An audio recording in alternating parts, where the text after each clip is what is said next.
আজকের পাঠ্য বিষয় বেদিনী তারাশঙ্কর বন্দ্যোপাধ্যায়। শম্ভু বাজিকর এ মেলায় প্রতি বছর আসে। তাহার বসিবার স্থানটা মা কঙ্কালীর এস্টেটের খাতায় চিরস্থায়ী বন্দোবস্তর মতো কায়েমি হইয়া গিয়াছে। লোকে বলে বাজি, কিন্তু শম্ভু বলে ভোজবাজি, ছাড়কাজ। ছোট্ট তাঁবুটার প্রবেশপথের মাথার ওপরেই কাপড়ে আঁকা একটা সাইনবোর্ডেও লেখা আছে ভোজবাজি সার্কাস। লেখাটার এক পাশে একটা বাঘের ছবি, অন্য পাশে একটা মানুষ, তাহার এক হাতে রক্তাক্ত তলোয়ার, অপর হাতে একটা ছিন্ন মুণ্ড। প্রবেশ মূল্য মাত্র 2 পয়সা। ভোজবাজি অর্থে গোলকধামের খেলা। ভিতরে পট টাঙাইয়া কাপড়ের পর্দায় শম্ভু মোটা লেন্স লাগাইয়া দেয়। পল্লীবাসীরা মুগ্ধ বিস্ময়ে সেই লেন্সের মধ্য দিয়া দেখে আংরেজ লোকের যুদ্ধ, দিল্লি কা বাদশাহ, কাবুল কে পাহাড়, তাজবিবি কা কবর। তারপর শম্ভু লোহার রিং লইয়া খেলা দেখায়। সর্বশেষে একটা পর্দা ঠেলিয়া দেখায় খাঁচায় বন্দি একটা চিতাবাঘ। বাঘটাকে বাইরে আনিয়া তাহার ওপরে শম্ভুর স্ত্রী রাধিকা বেদিনী চাপিয়া বসে। বাঘের সম্মুখের থাবা দুইটা ধরিয়া টানিয়া তুলিয়া আপন ঘাড়ের উপর চাপাইয়া মুখোমুখি দাঁড়াইয়া বাঘটাকে চুমু খায়। সর্বশেষে বাঘটার মুখের ভিতর আপনার প্রকাণ্ড চুলের খোঁপাটা পুরিয়া দেয়। মনে হয় মাথাটাই বাঘের মুখের মধ্যে পুরিয়া দিল। সরল পল্লীবাসীরা স্তম্ভিত বিস্ময়ে নিঃশ্বাসরুদ্ধ করিয়া দেখিতে দেখিতে করতালি দিয়া ওঠে। তাহার পরেই খেলা শেষ হয়। দর্শকের দল বাহির হইয়া যায়। সর্বশেষ দর্শকটির সঙ্গে শম্ভুও বাহির হইয়া আসিয়া আবার তাঁবুর দুয়ারের জয়ঢাকটা পিটিতে থাকে। দুম দুম দুম। জয়ঢাকের সঙ্গে স্ত্রী রাধিকা বেদিনী একজোড়া প্রকাণ্ড করতাল বাজায়, ঝন ঝন ঝন। মধ্যে মধ্যে শম্ভু হাঁকে, বাঘ, ওই বড় বাঘ। বেদিনী প্রশ্ন করে, বড় বাঘ কী করে? পক্ষীরাজ ঘোড়া হয়, মানুষের চুমু খায়, জ্যান্ত মানুষের মাথা মুখের মধ্যে পড়ে, কিন্তু খায় না। কথাগুলো শেষ করিয়া সে ভিতরে গিয়া বাঘটাকে তীক্ষ্ণাগ্র অঙ্কুশ দিয়া খোঁচা মারে। সঙ্গে সঙ্গে বাঘটা বারবার গর্জন করিতে থাকে। তাঁবুর দুয়ারের সম্মুখে সমবেত জনতা ভীতিপূর্ণ কৌতূহল কম্বিত বক্ষে তাঁবুর দিকে অগ্রসর হয়। দুয়ারের পাশে দাঁড়াইয়া বেদিনী 2টি করিয়া পয়সা লইয়া প্রবেশ করিয়ে দেয়।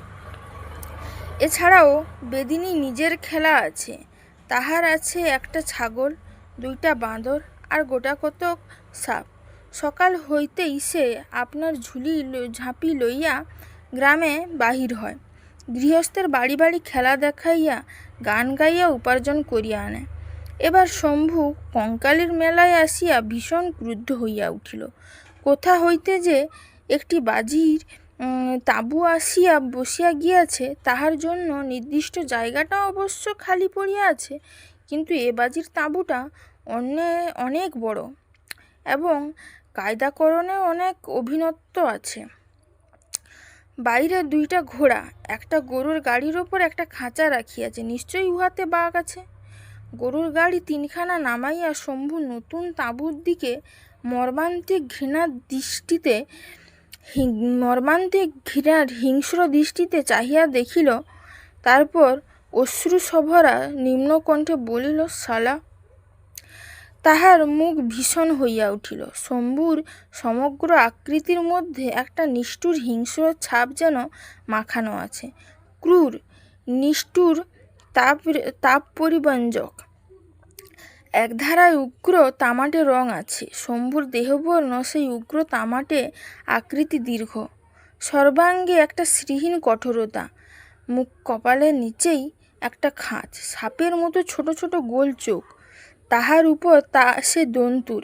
সম্মুখে 2টা দাঁত যেন বাঁকা হিংস্র ভঙ্গিতে অহরহ বাইরে জাগিয়া থাকে। হিংসায় ক্রোধে সে আরও ভয়াবহ হইয়া উঠিল। রাধিকার রাধিকাও হিংসায় ক্রোধে ধারালো ছুরি যেন আলোকের স্পর্শে চকমক করিয়া ওঠে, তেমনি ঝকমক করিয়া উঠিল। সে বলিল, দাঁড়া, বাঘের খাঁচায় দিব গোখুরার ডেঙ্গা ছেঁড়া। রাধিকার উত্তেজনা স্পর্শে শম্ভু আরও উত্তেজিত হইয়া উঠিল। সে ক্রুদ্ধ দীর্ঘ পদক্ষেপে অগ্রসর হইয়া নতুন তাঁবুটার ভিতর ঢুকিয়া পড়িল। কে বটে? মালিক কে বটে? কি চাই?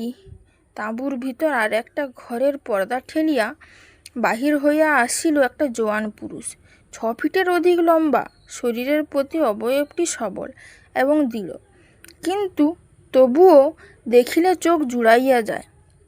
লম্বা হালকা দেহ, তেজি ঘোড়ার মতো যেমন মনোরম লাবণ্য ঝকমক করছে, লোকটি হালকা অথচ সবল দৃঢ় শরীরে তেমনি একটি লাবণ্য আছে।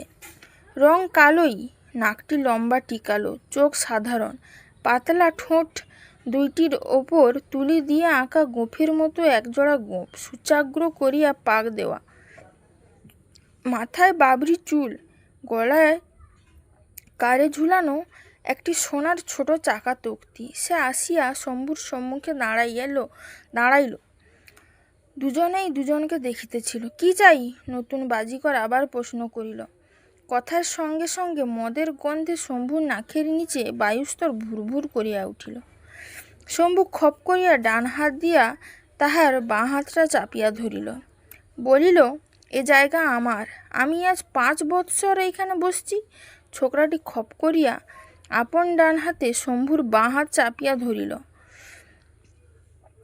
মাতালের হাসি হাসছিল, বলিল, সে হবে, আগে মদ টুকচা। শম্ভুর পিছনে জলতরঙ্গ বাদ্যযন্ত্র দ্রুততম গতি যেন গদ বাজিয়া উঠিল। বলিল, কটি বোতল আছে তোমার নাগর, মদ খাওয়াইবা? ছোকরাটি শম্ভুর মুখ হইতে পিছনের দিকে চাহিয়া রাধিকাকে দেখিয়া বিস্ময়ে মোহে কথা হারাইয়া নির্বাক হইয়া গেল।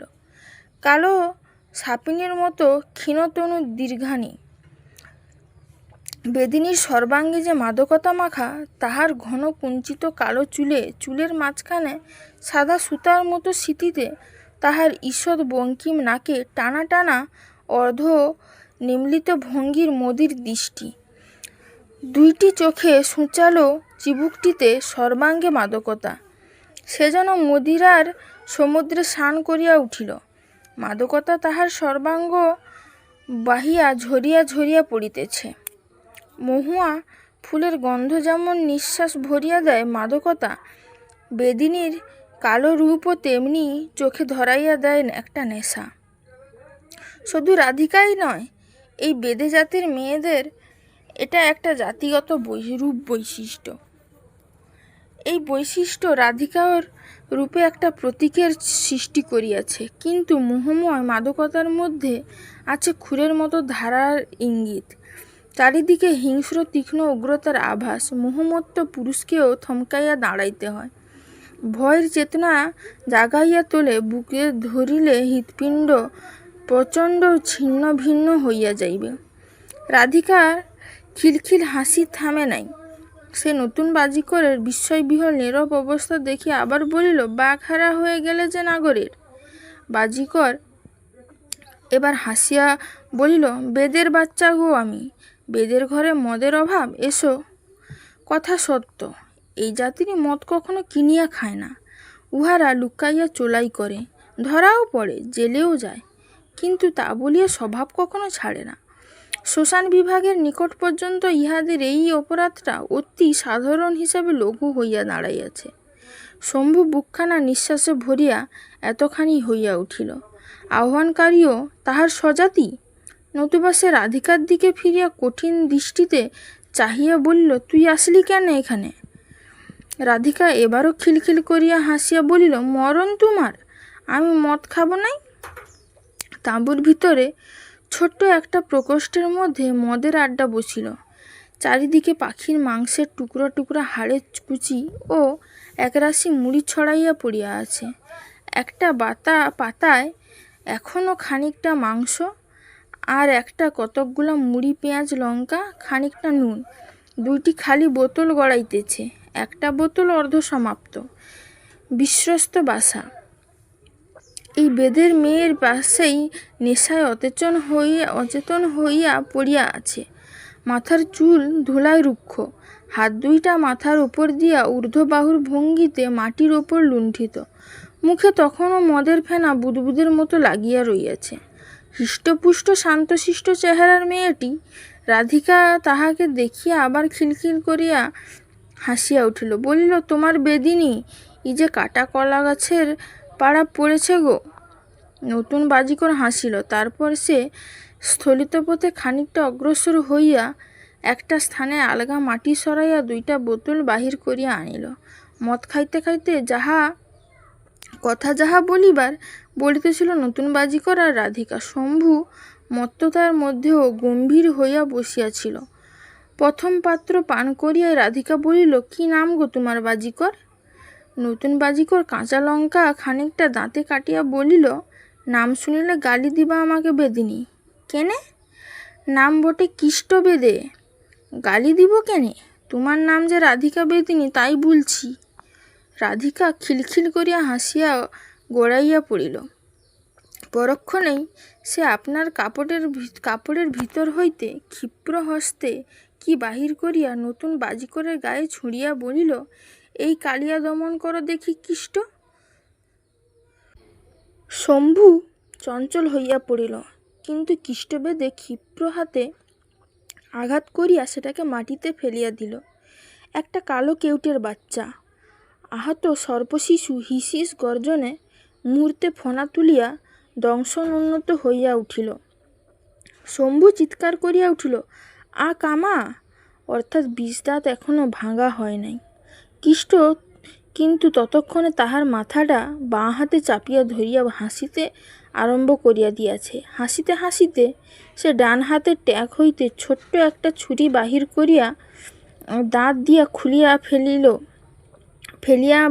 ফেলিল এবং সাপটার বিষদাঁত ও বিষের থলি দুই কাটিয়া ফেলিয়া রাধিকার গায়ে আবার ছুঁড়িয়া দিল।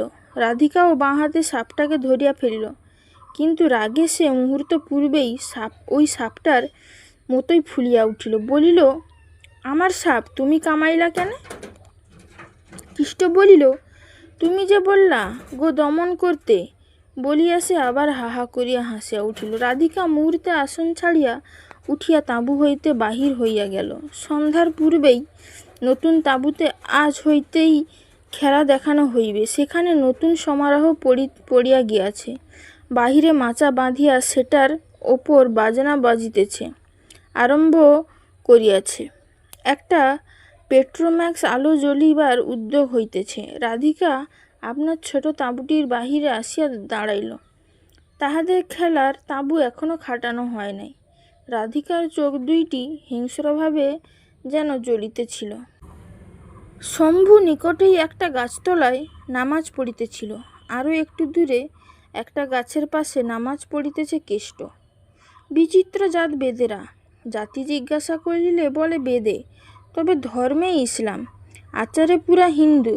মনসা পূজা করে, মঙ্গলচণ্ডী ষষ্ঠীর ব্রত করে, কালী দুর্গাকে ভূমিষ্ঠ প্রণাম করে। নাম রাখে শম্ভু, শিব, কৃষ্ণ, হরি, কালী, দুর্গা, রাধা, লক্ষ্মী।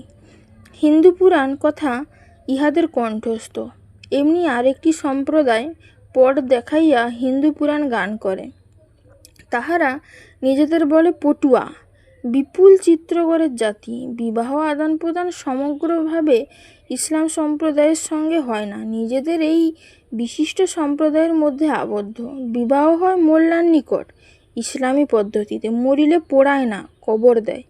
জীবিকায় বাজিকরেরা সাপ ধরে, সাপ নাচাইয়া গান করে, বাঁদর ছাগল লইয়া খেলা দেখায়। অতি সাহসী কেহ কেহ এমনি তাঁবু খাটাইয়া বাঘ লইয়া খেলা দেখায়। কিন্তু নতুন তাঁবুর মতো সমারোহ করিয়া তাহাদের সম্প্রদায়ের কেহ কখনো খেলা দেখায় নাই। রাধিকার চোখ ফাটিয়া জল আসিতেছিল। তাহার মনশ্চক্ষে কেবল ভাসিয়া উঠিতেছিল উহাদের সবল তরুণ বাঘটির কথা। ইহারই মধ্যে লুকাইয়া বাঘটাকে সে কাঠের ফাঁক দিয়া দেখিয়া আসিতেছে। সবল দৃঢ় ক্ষিপ্রতা ব্যঞ্জক অঙ্গ প্রত্যঙ্গ, চকচকে চিকন লোম, মুখে হাসির মতো ভঙ্গি যেন অহরহই লাগিয়া আছে। আর তাহাদের বাঘটা স্থবির শিথিল দেহ, অতি কর্কশ খসখসে লোমগুলো দেখিলে রাধিকার শরীর ঘিনঘিন করিয়া ওঠে। কতবার যে শম্ভুকে বলিয়াছে একটা নতুন বাঘ কিনিবার জন্য, কিন্তু শম্ভুর কি যে মমতা এই বাঘটার প্রতি, তাহার হেতু সে কিছুতেই খুঁজিয়া পায় না। নামাজ সারিয়া শম্ভু ফিরিয়া আসিতেই সে গম্ভীর ঘৃণা ও বিরক্তির সহিত বলিয়া উঠিল, তোর ওই বুড়া বাঘের খেলা কেউ দেখতে আসবে নাই। ক্রুদ্ধ শম্ভু বলিল, তুই জানছিস সব? রাধিকা নাসিকা কুঞ্চিত করিল, না, জেনে না আমি, তুই জানিছিস সব। শম্ভু চুপ করিয়া রহিল, কিন্তু রাধিকা থামিল না। কয়েক মুহূর্ত চুপ করিয়া থাকিয়া সে বলিয়া উঠিল, উরে মরার নাচ দেখতে কার কবে ভাল লাগে রে? আমারে বলে তুই জানছিস সব? শম্ভু মুহূর্তে ক্ষিপ্ত হইয়া উঠিল। পরিপূর্ণভাবে তাহার হিংস্র দুই পাটি দাঁত ওই বাঘের মতো ভঙ্গিতেই বাহির করিয়া সে বলিল, ছোকরার উপর বড় যে টান দেখি তোর। রাধিকা সর্পিনীর মতো গর্জন করিয়া উঠিল, কি বললি বেঈমান? শম্ভু আর কোনো কথা বলিল না। অঙ্কুশভীত বাঘের মতো ভাঙিতেই সেখান হইতে চলিয়া গেল। ক্রোধে অভিমানে রাধিকার চোখ ফাটিয়া জল আসিল। বেঈমান! তাহাকে এত বড় কথাটা বলিয়া গেল? সব ভুলিয়া গিয়াছে সে। নিজের বয়সটা তাহার মনে নেই? 40 বৎসরের পুরুষ। তুই তো বুড়া। রাধিকার বয়সের তুলনায় তুই বুড়া ছাড়া আর কি? রাধিকা এই সবে 22-এ পা দিয়াছে। সে কি দায়ে পড়িয়া শম্ভুকে বরণ করিয়াছে। রাধিকার তাড়াতাড়ি আপনাদের তাঁবুর ভিতর ঢুকিয়া গেল। সত্য কথা, সে আজ 5 বৎসর আগের ঘটনা। রাধিকার বয়স তখন 17।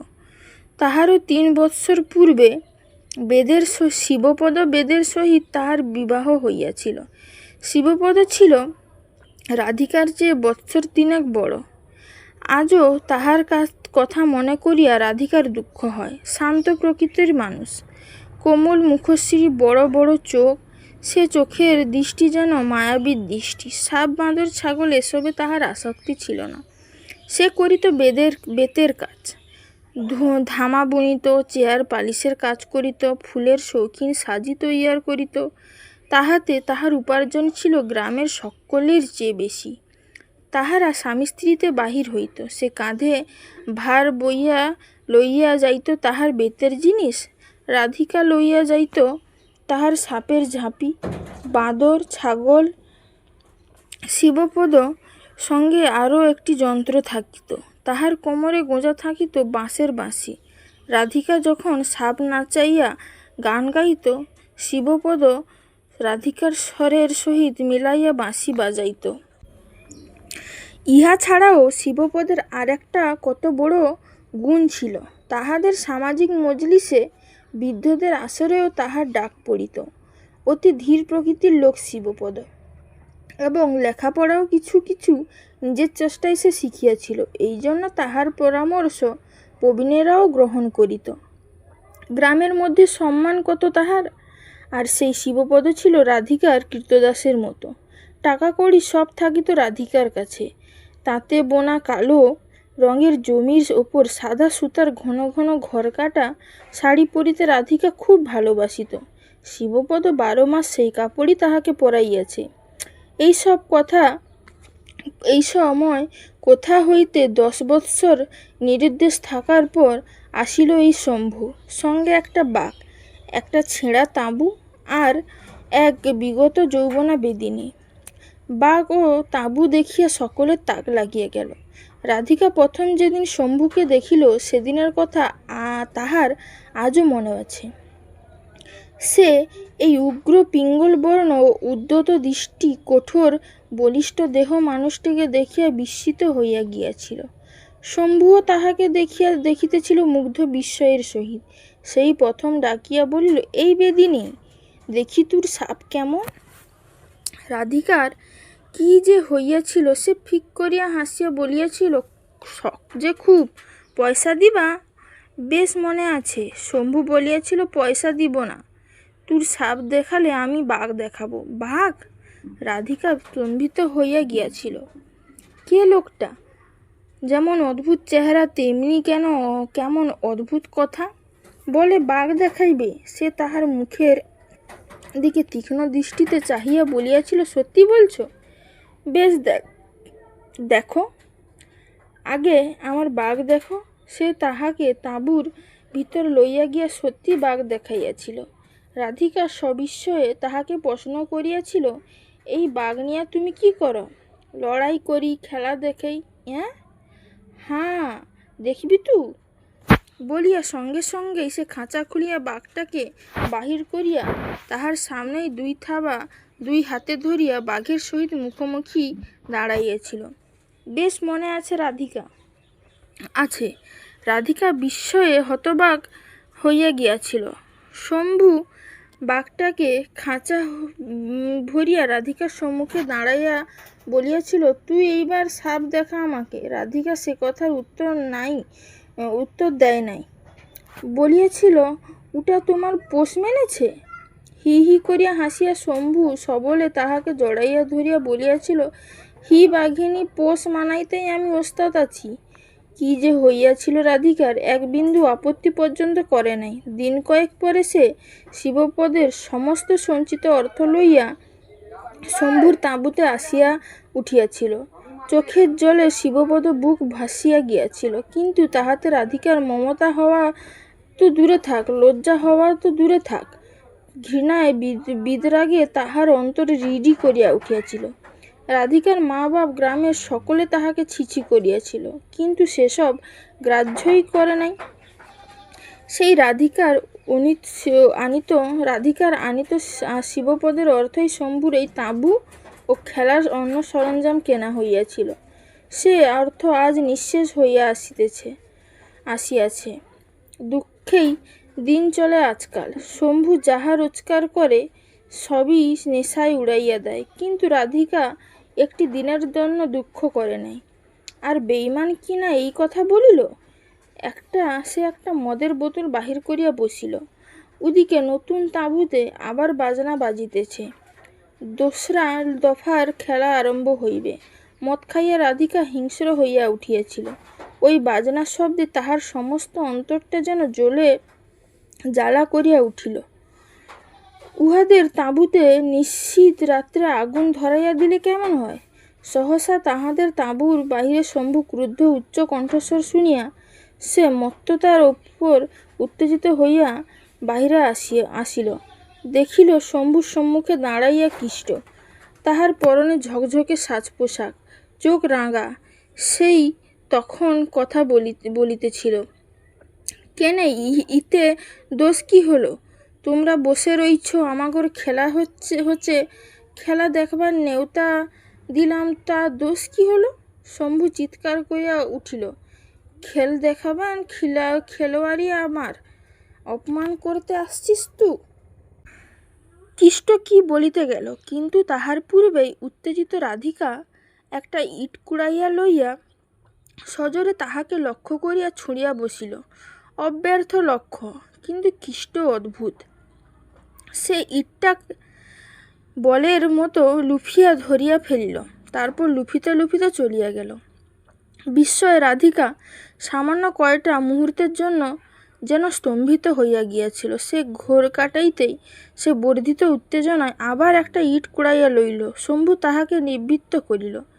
সে সাদরে তাহার হাত ধরিয়া তাঁবুর মধ্যে লইয়া গেল। রাধিকা বিপুল আবেগে শম্ভুর গলা জড়াইয়া ফোঁপাইয়া ফোঁপাইয়া কাঁদিতে আরম্ভ করিল। শম্ভু বলিল, এই মেলার বাদেই বাঘ কিনে লিয়ে আসব। ওদিকের তাঁবু হইতে কৃষ্ট কণ্ঠস্বর ভাসিয়া আসিল, খোল, কানাত ফেলে দে খুলে। তাঁবুর একটা ছেঁড়া ফাঁক দিয়া রাধিকা দেখিল তাঁবুর কানাত খুলিয়া দিয়াছে, অর্থাৎ ভিতরে না গেলেও তাহারা যেন দেখিতে বাধ্য হয়। সে ক্রোধ গর্জন করিয়া উঠিল, দিব আগুন ধরাইয়া তাঁবুতে। শম্ভু গম্ভীর হইয়া ভাবিতেছিল। কৃষ্ট চলন্ত ঘোড়ার পিঠে দাঁড়াইয়া কসরত দেখাইতেছে। রাধিকা একটা গভীর দীর্ঘশ্বাস ফেলিয়া বলিল, নতুন খেলা কিছু বার করো তুমি, নইলে বদনামি হবে, কেউ দেখবে না খেলা আমাগোর। শম্ভু দাঁতে দাঁত চাপিয়া বলিল, পুলিশে ধরাইয়া দিব শালাকে, মদের সন্ধান দিয়া দিব। ওদিকে টিয়া পাখিতে কামান দাগিল। সেই মেয়েটা তাদের ওপর ছাতা মাথায় দিয়া নাচিল। বাঘটার সহিত কিষ্ট লড়াই করিল। একটা থাবা বসাইয়া দিল বাঘটা। রাধিকা আপনাদের খেলার দৈন্যের কথা ভাবিয়া ঝরঝর করিয়া কাঁদিয়া ফেলিল। সঙ্গে সঙ্গে আক্রোশেও ফুলিতেছিল। তাঁবুতে আগুন ধরাইয়া ধুধু করিয়া জ্বালিয়া যায়। কেরোসিন তেল ঢালিয়া আগুন ধরাইয়া দিলে কেমন হয়? পরদিন সকালে উঠিতে রাধিকা একটু দেরি হইয়া গিয়াছিল। উঠিয়া দেখিল শম্ভু নাই। সে বোধহয় 2-4 জন মজুরের সন্ধানে গ্রামে গিয়াছে। বাহিরে আসিয়া সে শিহরিয়া হইয়া উঠিল। কিষ্টর তাঁবুর চারিপাশে পুলিশ দাঁড়াইয়া আছে। দুয়ারে একজন দারোগা বসিয়া আছেন। এটা কি? সে সটাং গিয়া দারোগার সামনে সেলাম করিয়া দাঁড়াইল। দারোগা তাহার আপাতমস্তক দেখিয়া বলিলেন, ডাকো সব, আমরা তাঁবু দেখব। আবার সেলাম করিয়া বেদিনী বলিল, কি কুসুর করলাম হুজুর? মত আছে কিনা দেখব আমরা। ডাক বেটা ছেলেদের, এইখান থেকেই ডাক। রাধিকা বুঝিল দারোগা তাহাকে এই তাঁবুরই লোক ভাবিয়াছেন, কিন্তু সে তাহার ভুল ভাঙাইল না। সে বলিল, ভিতরে আমার কচি ছেলে রয়েছে হুজুর। আচ্ছা, ছেলে নিয়ে আসতে পারো তুমি, আর ডেকে দাও পুরুষদের। রাধিকা দ্রুত তাঁবুর মধ্যে প্রবেশ করিয়া সেই দেখা জায়গার আলগা মাটি সরাইয়া দিল। 3টা বোতল তখনও মজুদ রইয়াছে। সে একখানা কাপড় টানিয়া লইয়া ভাঁজ করিয়া বোতল 3টাকে পুড়িয়া ফেলিল এবং সকৌশলে এমন করিয়া বুকে ধরিল যে শীতের দিনে সযত্নে বস্ত্রাবৃত অন্তত কচি শিশু ছাড়া আর কিছু মনে হয় না। তাঁবুর মধ্যেই কিষ্ট অঘরে ঘুমাইতেছিল। পায়ের ঠেলা দিয়া রাধিকা বলিল, পুলিশ আসিছে, বসে রয়েছে দুয়ারে, উঠা যাও। সে অকম্পিত সংযত পদক্ষেপে স্তনদানরত মাতার মতো শিশুকে যেন বুকে ধরিয়া লইয়া বাহির হইয়া গেল। তাহার পিছনে পিছনেই কিষ্ট আসিয়া দারোগার সম্মুখে দাঁড়াইল। দারোগা প্রশ্ন করিলেন, এ তাঁবু তোমার? সেলাম করিয়া কিষ্ট বলিল, জি হুজুর। দেখবো তাঁবু আমরা, মত আছে কিনা দেখব। মেলার ভিড়ের মধ্যে শিশুকে বুকে করিয়া বেদিনী ততক্ষণে জলরাশির মধ্যে জলবিন্দুর মতন মিশিয়া গিয়াছে। শম্ভু গুম হইয়া বসিয়াছিল। রাধিকা অপুর হইয়া পড়িয়া ফুলিয়া ফুলিয়া কাঁদিতেছিল। শম্ভু তাহাকে নির্মমভাবে প্রহার করিয়াছে। শম্ভু ফিরিয়া আসিতে বিপুল কৌতুকে সে হাসিয়া পুলিশকে ঠকানোর বৃত্তান্ত বলিয়া তাহার গায়ে ঢড়িয়া পড়িল। ভেলকি লাগাইয়া দিচ্ছি দারোগার চোখে। শম্ভু কঠিন আক্রোশ ভরা দৃষ্টিতে রাধিকার দিকে চাহিয়া রহিল। রাধিকা সেদিকে ভ্রূক্ষেপও ছিল না। সে হাসিয়া বলিল, খাবা ছেলে, খাবা? শম্ভু অতর্কিতে তাহার চুলির মুঠি ধরিয়া নির্মমভাবে প্রহার করিয়া বলিল, সব মাটি করে দিছিস তু। উয়াকে আমি জেহেলে দিবার লাগি পুলিশে বলে এলাম, আর তুই করলি এই কাণ্ড? রাধিকা প্রথমটায় ভীষণ উগ্র হইয়া উঠিয়াছিল, কিন্তু শম্ভুর কথা সমস্ত শুনিয়াই তাহার মনে পড়িয়া গেল গত রাত্রির কথা। সত্যই এ কথা তো সে বলিয়াছিল। সে তার আর প্রতিবাদ করিল না। নীরবে শম্ভুর সমস্ত নির্যাতনই সহ্য করিয়া উবুড় হইয়া পড়িয়া ফুলিয়া ফুলিয়া কাঁদিতে লাগিল। আজ অপরাহ্ন হইতে এই তাঁবুর খেলা আরম্ভ হইবে। শম্ভু আপনার জীর্ণ পোশাকটি বাহির করিয়া পরিয়াছে। একটা কালো রঙের চোগের মতো সরু প্যান্টালুন আর একটা কালো রঙেরই খাটো হাতা কোট। রাধিকার পরনে পুরনো রঙিন ঘাগরা আর অত্যন্ত পুরনো একটা ফুলহাতা বডিস। অন্য সময় মাথায় চুল সে বেণী বাঁধিয়া ঝুলাইয়া দিত, কিন্তু আজ সে বেণী বাঁধিল না। আপনাদের সকল প্রকার দীনতা ও জীর্ণতার প্রতি অবজ্ঞার ক্ষোভে তাহার যেন লজ্জায় মরিতে ইচ্ছা হইতেছিল। উহাদের তাঁবুতে কিষ্ট সেই বিড়ালির মতো গালমোটা স্থবিরার মতো স্থূলাঙ্গী মেয়েটা পরিয়েছে গেঞ্জির মতো টাইট জামা, তাহার উপর জরিদার সবুজ সাইটিনের একটা জাঙ্গিয়া ও কাচুলি ঢঙ্গের বডিস। কুৎসিত মেয়েটাকেও যেন সুন্দর দেখাইতেছে। উহাদের জয়ঢাকটা বাজনার মধ্যে কাঁসা পিতলের বাসনের আওয়াজের মতো একটা রেশ শেষকালে ঝঙ্কার দিয়া ওঠে। আর এই কতকালের পুরনো ঢ্যাপঢেপে জয়ঢাক, ছি! কিন্তু তবুও সে প্রাণপণে চেষ্টা করে জোরে করতাল পেটে। শম্ভু বাজনা থামাইয়া হাঁকিল, ওই বড় বাঘ! রাধিকা রুদ্ধস্বরে কোনোমতে সাপ করিয়া লইয়া প্রশ্ন করিল, বড় বাঘ কি রে? কি করে? বড় বাঘ কি করে? শম্ভু খুব উৎসাহ ভরেই বলিল, পক্ষীরাজ ঘোড়া হয়, মানুষের সঙ্গে যুদ্ধ করে, মানুষের মাথা মুখে ভরে, চিবায় না। সে এবার লাফ দিয়া নামিয়া ভিতরে গিয়া বাঘটাকে খোঁচা দিল। জীর্ণ বৃদ্ধ বনচারী হিংস্র আর্তনাদের মতো গর্জন করিল। সঙ্গে সঙ্গে ও তাঁবুর ভিতর হইতে সবল পশুর তরুণ হিংস্র ক্রুদ্ধ গর্জন ধ্বনিত উঠিল। মাচার উপরে রাধিকা দাঁড়াইয়াছিল, তাহার শরীর যেন ঝিমঝিম করিয়া উঠিল। ক্রূর হিংসাভরা দৃষ্টিতে সে ওই তাঁবুর মাচানের দিকে চাহিয়া দেখিল, কিষ্ট হাসিতেছে। রাধিকার সহিত চোখাচোখি হইতেই সে হাঁকিল, ফিন একবার। ও তাঁবুর ভিতর হইতে দ্বিতীয়বার খোঁচা খাইয়া উহাদের বাঘটা এবার প্রবল গর্জনে হুঙ্কার দিয়া উঠিল। রাধিকার চোখে জ্বলিয়া উঠিল আগুন। জনতা স্রোতের মতো কিষ্টের তাঁবুতে ঢুকিল। শম্ভুর তাঁবুতে অল্প কয়েকটি লোক সস্তার আমোদ দেখিবার জন্য ঢুকিল। খেলা শেষ করিয়া মাত্র কয়েক আনা পয়সা হাতে শম্ভু হিংস্র মুখ ভীষণ করিয়া বসিয়া রহিল। রাধিকা দ্রুতপদে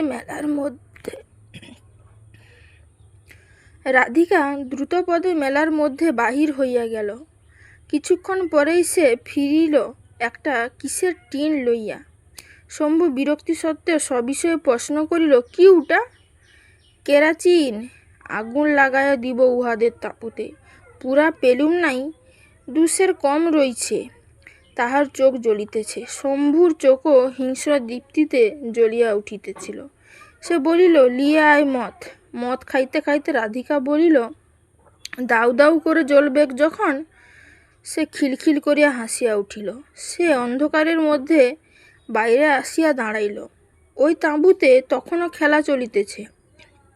তাঁবুর ছেঁড়া মাথা হইতে সব দেখা যাইতেছিল। কিষ্ট দড়িতে ঝুলানো কাঠের লাঠিতে দোল খাইতে খাইতে কসরত দেখাইতেছে। একটা ছাড়িয়া আর একটা ধরিয়া দুলিতে লাগিল। দর্শকেরা করতালি দিতেছে। শম্ভু তাহাকে আকর্ষণ করিয়া বলিল, এক্ষুন লয়, সেই নিশুদ রাতে। তাহারা আবার মদ লইয়া বসিল। সমস্ত মেলাটা শান্ত স্তব্ধ, অন্ধকারে সব ভরিয়া উঠিতেছে। বেদিনী ধীরে ধীরে উঠিল। এক মুহূর্তের জন্য তাহার চোখে ঘুম আসে নাই। বুকের মধ্যে একটা অস্থিরতায়, মনে একটা দুর্দান্ত জ্বালায় সে অহরহ যেন পীড়িত হইতেছে। সে বাইরে আসিয়া দাঁড়াইল। গাঢ় অন্ধকার থমথম করিতেছে।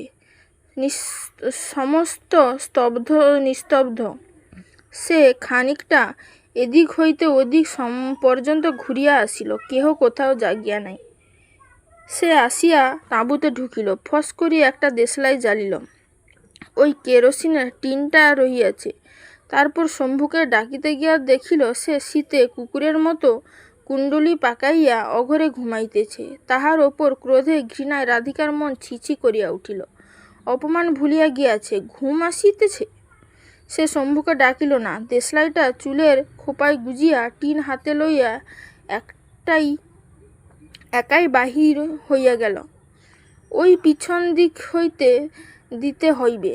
ওদিকটা সমস্ত পুড়িয়া গেলে তবে এদিকটা মেলার লোকে আলোর শিখা দেখিতে পাইবে।